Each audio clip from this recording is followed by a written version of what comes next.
Telugu flame YouTube channel ఇప్పుడే subscribe చేసుకోండి. నిండు నూరేళ్ల సావాసం సీరియల్ జీ తెలుగులో సాయంత్రం 6:30 ప్రేక్షకులని ఎంతగానో అలరిస్తోంది.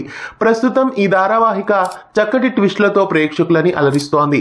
అయితే కొన్ని ఎపిసోడ్స్ నుండి బాగీ కనిపించడం లేదు.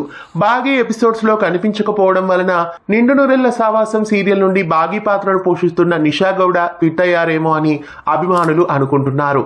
అయితే నిషా గౌడ నిండు నూరేళ్ల సావాసం ధారావాహిక నుండి క్విట్ కాలేదు.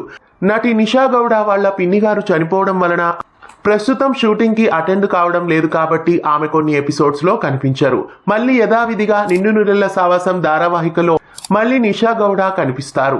నిండు నూరేళ్ల సావాసం ధారావాహిక నుండి నిషా గౌడ అయితే క్విట్ కాలేదు. అభిమానులు నిరాశపడాల్సిన అవసరం ఏమాత్రం లేదు. నిండు నూరేళ్ల సావాసం సీరియల్లో బాగీ కనిపించకపోవడంతో బాగీ క్విట్ అయ్యారని మీలో ఎంతమంది అనుకున్నారు కామెంట్స్లో తెలియజేయండి. ఇలాంటి మరెన్నో తెలుగు సీరియల్ అప్డేట్స్ ఎప్పటికప్పుడు తెలుసుకోవడానికి ఛానల్ని సబ్స్క్రైబ్ చేసి పక్కనే ఉన్న బెల్ ఐకాన్ని యాక్టివేట్ చేయండి. తెలుగు ఫ్లేమ్ యూట్యూబ్ ఛానల్ ఇప్పుడే సబ్స్క్రైబ్ చేసుకోండి.